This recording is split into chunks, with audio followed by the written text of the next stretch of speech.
Episode 13 merasa malu pada diri sendiri. Pekerjaan Aditya sekarang sebenarnya tidak sulit. Hampir semua orang bisa melakukannya. Setiap pagi, ia datang paling awal ke kantor untuk menyapu lantai yang masih sepi. Setelah itu mengepel ruangan satu persatu sebelum para karyawan datang. Kalau galon air habis, ia yang mengangkat dan menggantinya. Saat jam kerja dimulai, ia sibuk membuat kopi atau teh sesuai pesanan para staf kantor. Kadang belum selesai membereskan pantry, ia sudah dipanggil untuk membersihkan toilet atau membuang sampah. Pekerjaan sederhana. Pekerjaan yang dulu bahkan tidak pernah ia bayangkan akan ia jalani. Dulu, ia terbiasa memberi perintah. Orang-orang yang bekerja di peternakannya selalu bergerak setelah mendengar suaranya. Ia datang memakai pakaian bersih dan sepatu mahal, lalu pulang dengan mobil nyaman berpendingin udara. Sekarang, tangannya yang dulu jarang menyentuh pekerjaan kasar mulai kasar terkena cairan pembersih dan sabun. Punggungnya sering pegal karena terlalu banyak mengangkat barang. Bahkan beberapa kali ia dimarahi staf kantor hanya karena telat membuat kopi. Awalnya, semua itu terasa sangat berat.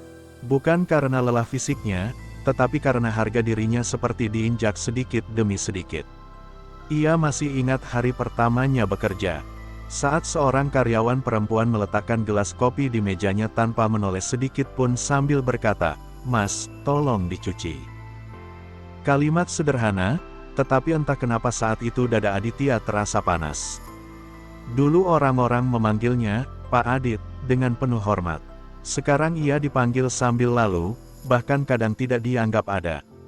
Namun, hidup tidak memberinya banyak pilihan. Kalau tidak bekerja, ia tidak makan. Kalau tidak bertahan, siapa yang akan mengirim uang untuk Bu Rati di kampung? Karena itu, sekeras apapun rasa malunya, Aditya tetap datang bekerja setiap hari.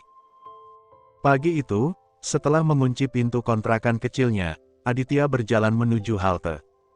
Langkahnya pelan sambil sesekali merapikan tas lusuh di bahunya. Begitu bus datang, ia langsung ikut berdesakan masuk bersama penumpang lain. Tubuhnya berhimpitan dengan banyak orang sampai hampir tidak ada ruang untuk bergerak. Bau keringat bercampur parfum murahan memenuhi udara sempit di dalam kendaraan.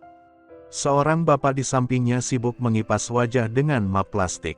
Di belakangnya, ada anak kecil menangis minta digendong ibunya. Aditya memejamkan mata sebentar. Dulu, sedikit noda di jok mobil saja sudah membuatnya kesal. Ia bahkan sering komplain kalau mobilnya terlambat dicuci. Sekarang ia berdiri sambil berpegangan di besi bas yang lengket oleh tangan banyak orang. Ironis. "Bang Adit." Suara nyaring membuat Aditya membuka mata dan menoleh. Daniel bersama 3 rekan kerja lainnya berjalan mendekat sambil tertawa-tawa. Wajah mereka terlihat segar meski sama-sama berangkat kerja pagi-pagi. "Hei," balas Aditya tipis. "Nanti malam jadi karaoke, ya?" Seru Guntur penuh semangat sambil menepuk bahu Aditya cukup keras. "Aku ulang tahun, nih." "Iya." Daniel langsung menyambut heboh. "Pokoknya malam ini harus pecah." Yang lain ikut tertawa dan mulai membahas lagu-lagu yang akan mereka nyanyikan nanti. Aditya hanya tersenyum kecil sambil mendengarkan. "Bang Adit dulu sering karaoke juga enggak?" tanya Guntur penasaran. "Lumayan," jawab Aditya singkat. Padahal kenyataannya jauh lebih dari sekadar lumayan. Dulu ia sangat sering datang ke tempat karaoke mewah bersama rekan bisnisnya. Room VIP, minuman mahal, meja penuh makanan, lampu remang-remang, dan perempuan cantik yang menemani mereka tertawa semalaman. Dan hampir di setiap malam itu lavanya selalu ada di sampingnya. Wanita itu suka menyandarkan kepala di bahunya sambil tertawa genit meminta dibelikan tas atau perhiasan. Dulu Aditya merasa bangga membawa lavanya kemana-mana. Sekarang kalau mengingatnya, dadanya justru terasa sesak, rahangnya sedikit mengeras. "Nanti kita sewa Miss Elve lagi," seru Daniel sambil tertawa nakal. "Wajib," sahut yang lain heboh. Aditya hanya diam karena tidak mengerti siapa yang mereka maksud. Ia mengira mungkin itu hanya nama panggilan LC langganan mereka. Hari kerja terasa lambat sampai akhirnya malam tiba. Sekitar pukul 8, Guntur datang menjemput Aditya ke kontrakan menggunakan motor tua miliknya.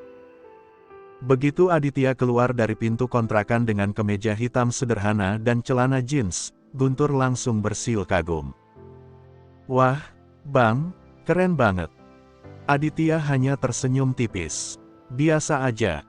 Padahal memang harus diakui, wajah Aditya masih jauh lebih menarik dibanding pria seusianya. Tubuhnya juga masih tegap dan terawat meski hidupnya sekarang berantakan. "Kalau gue punya muka kayak Bang Adit, tiap hari gue live di medsos kali," canda Guntur sambil tertawa. Aditya hanya menggeleng kecil lalu naik ke motor. Mereka sampai di tempat karaoke yang cukup ramai. Lampu warna-warni menyala terang di depan gedung. Musik berdentum dari dalam sampai terdengar keluar. Beberapa perempuan berpakaian seksi terlihat keluar masuk sambil tertawa dengan para tamu pria. "Langsung masuk aja," kata Guntur sambil menepuk bahu Aditya. "Anak-anak udah booking room." Aditya berjalan di belakang sambil membuka ponselnya. Ada pesan masuk dari Bu Ratih. "Jangan lupa makan, Adit." Hanya satu kalimat sederhana. Namun, entah kenapa, pesan itu membuat dada Aditya terasa sedikit sesak. Ibunya pasti sedang sendirian di rumah sekarang. Memikirkan dirinya, memikirkan uang belanja, memikirkan hidup mereka yang berubah total. Aditya belum sempat membalas saat suara Daniel terdengar keras dari dalam room. Akhirnya datang juga. Daniel duduk sambil merangkul seorang LC berpakaian ketat. Meja di depan mereka sedangkan penuh botol minuman dan camilan. Miss LV keluar tuh," pekik Guntur heboh sambil menunjuk ke arah pintu masuk. Semua langsung menoleh antusias. Aditya ikut mengangkat kepala dengan malas, namun begitu matanya melihat sosok perempuan yang baru masuk tubuhnya langsung membeku. Wajahnya berubah tegang dan matanya terbelalak lebar. Napas Aditya tertahan begitu saja. Perempuan itu berjalan dengan gaun ketat berwarna merah marun. Rambut panjangnya digerai rapi. Makeup di wajahnya tampak mahal dan mencolok. Dan wajah itu sangat ia kenal. "Lavanya," bisik Adit pelan, nyaris tidak terdengar. Ruangan karaoke itu dipenuhi suara musik keras dan tawa yang saling bersahutan. Lampu warna-warni berputar di langit-langit, membuat suasana semakin ramai. Bau parfum bercampur asap rokok memenuhi udara sempit di dalam room. Namun, di tengah keramaian itu, Aditya justru merasa tubuhnya menegang. Matanya terpaku pada satu sosok, Lavanya. Wanita itu duduk sangat dekat dengan Daniel. Bahkan tangan Daniel melingkar santai di pinggangnya, seolah mereka sudah terbiasa seperti itu. Sesekali Lavanya tertawa manja sambil menyandarkan kepala ke bahu pria yang usianya jauh lebih muda darinya. Rahang Aditya langsung mengeras. Dadanya terasa panas melihat pemandangan itu. Sementara di sisi lain, Lavanya juga sama terkejutnya. Senyum di wajahnya langsung membeku saat melihat Aditya berdiri di dekat pintu bersama Guntur. Sejak kapan Daniel dekat sama Lavanya? Batinnya penuh tidak percaya. "Mas Adit," batin Lavanya panik. Tangannya yang tadi memegang mikrofon perlahan turun. Sudah lama sekali mereka tidak bertemu. Tidak pernah sekalipun mereka bertukar kabar setelah pembicaraan terakhir lewat telepon, dulu. Dan Lavanya sama sekali tidak pernah membayangkan akan bertemu Aditya di tempat seperti ini. "Bang Aditya, kenalin nih," seru Daniel dengan wajah penuh kebanggaan sambil menepuk lengan Lavanya. "Ini Miss LV. Selain cantik, suaranya bagus banget, jogetnya juga paling mantap di sini." Lavanya langsung mengalihkan pandangan sesaat. Sedangkan Aditya hanya menatap datar. Tidak ada senyum hangat seperti dulu. Tidak ada tatapan penuh kagum seperti saat dirinya masih tergila-gila pada wanita itu. Ia hanya mengangguk kecil, lalu berjalan masuk dan duduk di samping Hengki. Sengaja memilih tempat yang cukup jauh dari Lavanya. Di kanan Lavanya, Guntur sudah duduk sambil tertawa heboh bersama seorang LC lain yang berpakaian minim. Musik kembali dinyalakan. Satu lagu berganti ke lagu lain. Daniel mulai bernyanyi dengan suara fals sambil berjoget di tengah ruangan. Semua orang tertawa melihat tingkahnya. Sementara itu, Aditya lebih banyak diam. Ia hanya duduk sambil sesekali tersenyum kecil ketika diajak bicara. Di depannya tersedia berbagai minuman, tetapi ia hanya mengambil air mineral dingin. Aditya memang tidak pernah minum alkohol dari dulu. Bahkan saat hidupnya masih mewah dan dipenuhi relasi bisnis, ia tetap menjaga batas itu. Saat teman-temannya mabuk dan tertawa tidak jelas, Aditya biasanya hanya menemani sambil minum kopi atau air putih. Malam itu pun sama, ia memilih tetap sadar. Tatapannya beberapa kali tanpa sengaja jatuh ke arah lavanya. Dan setiap kali melihat wanita itu dipeluk atau disentuh pria lain, dada Aditya terasa semakin sesak. Daniel terang-terangan mencium pipi lavanya sambil tertawa. Guntur beberapa kali menarik pinggang wanita itu tanpa malu-malu. Lavanya tidak menolak, ia justru tertawa manja dan membalas godaan mereka. Aditya memalingkan wajah dengan rahang mengeras. Dulu aku sampai segitu tergila-gilanya sama dia, batinnya pahit. Aditya masih ingat bagaimana dulu dirinya rela menghamburkan uang demi lavanya. Membelikan barang mahal, perhiasan, mengajak makan di tempat mewah, bahkan mengorbankan rumah tangganya sendiri demi wanita itu. Dan sekarang, wanita yang dulu begitu ia banggakan sedang duduk dipeluk sana-sini oleh pria lain. Perasaan jijik perlahan muncul di dalam dirinya. Kalau dibandingkan dengan Kemuning, jauh sekali.